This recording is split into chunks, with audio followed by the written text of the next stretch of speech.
Je donne à présent la parole à son Excellence M. André Kwasi Aboulom Johnson, ministre de l'Environnement du Togo. Monsieur le ministre.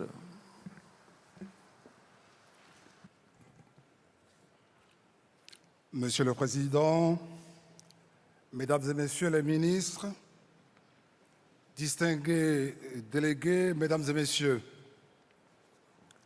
c'est pour moi un grand honneur de prendre la parole devant cette auguste assemblée au nom du gouvernement et du peuple togolais pour adresser mes remerciements et félicitations au gouvernement et au peuple de France pour l'organisation de ces importantes assises ici au Bourget et pour l'accueil chaleureux qui m'a été réservé, ainsi qu'à la délégation qui m'accompagne. Je voudrais également assurer une fois encore le gouvernement français et le peuple de France de la proximité du peuple et du gouvernement togolais à la suite des événements douloureux que ce pays ami a connus. En cette occasion solennelle de recherche de nouvelles stratégies et solutions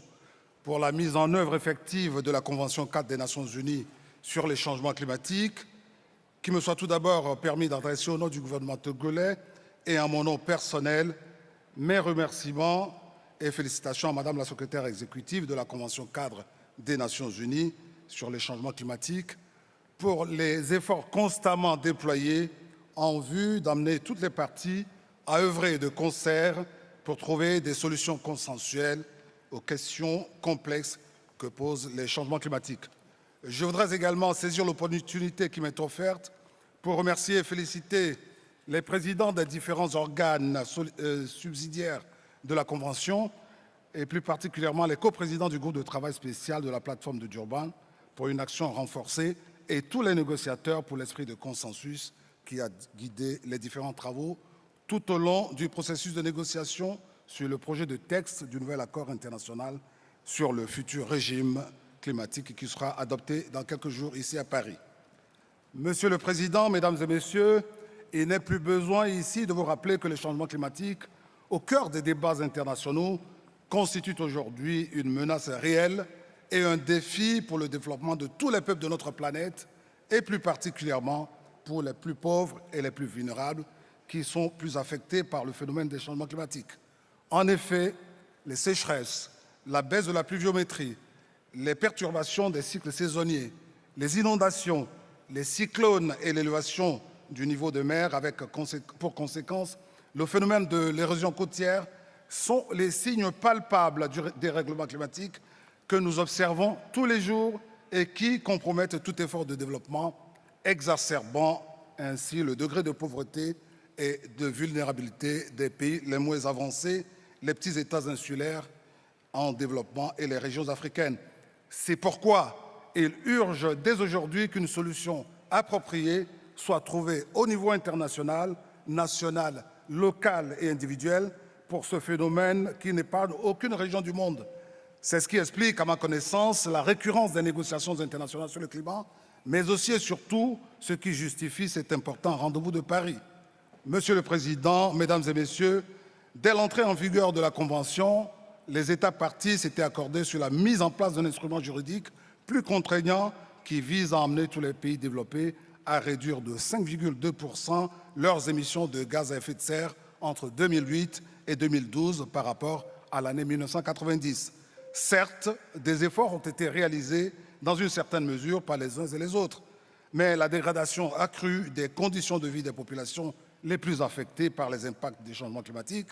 laisse comprendre que les efforts déployés sont en deçà des engagements. C'est pour cela que la communauté internationale s'est résolument engagée à poursuivre les négociations au niveau international devant aboutir à un accord sur le climat.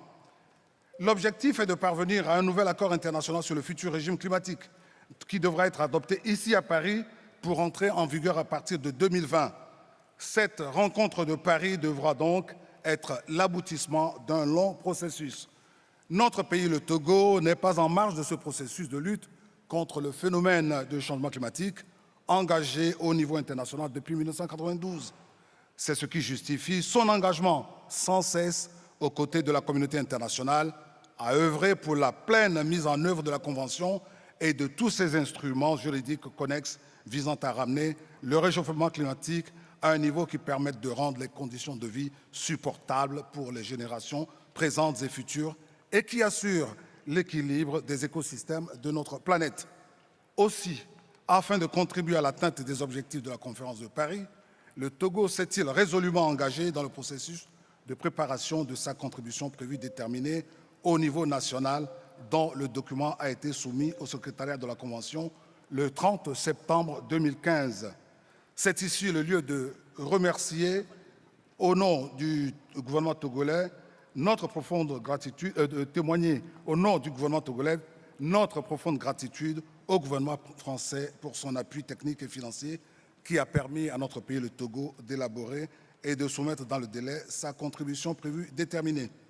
Je tiens également à remercier tous les autres partenaires techniques et financiers qui accompagnent le Togo dans l'élaboration et la mise en œuvre de ses politiques, programmes et stratégies en matière d'environnement en général et des changements climatiques en particulier. Parmi ces partenaires figurent en bonne place l'Union européenne, l'Allemagne, la Chine, le Japon, la Banque mondiale, l'Organisation internationale de la francophonie et j'en passe. Mes remerciements vont également à la GIZ et au gouvernement allemand pour leur appui à la formulation du plan national d'adaptation au changement climatique du Togo et de la stratégie RED+, pour laquelle la Suisse apporte aussi son appui et je tiens à les saluer ici.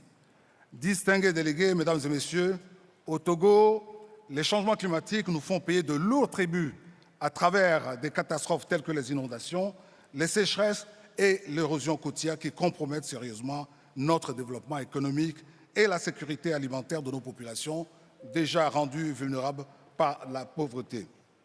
Notre présence ici, à Paris, étant de parvenir à un nouvel accord international sur le futur régime climatique post-2020,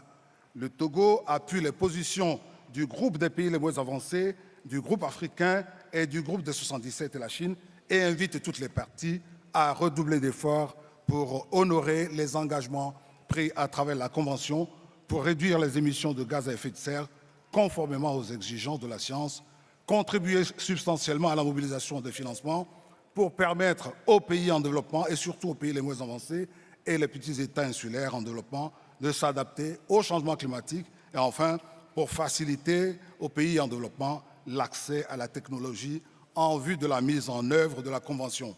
Et c'est sur cette note d'espoir que je voudrais, au nom du gouvernement togolais, souhaiter plein succès aux négociations de Paris sur le climat afin de parvenir à l'adoption d'un nouvel accord international sur le futur régime climatique post-2020 en vue d'un développement durable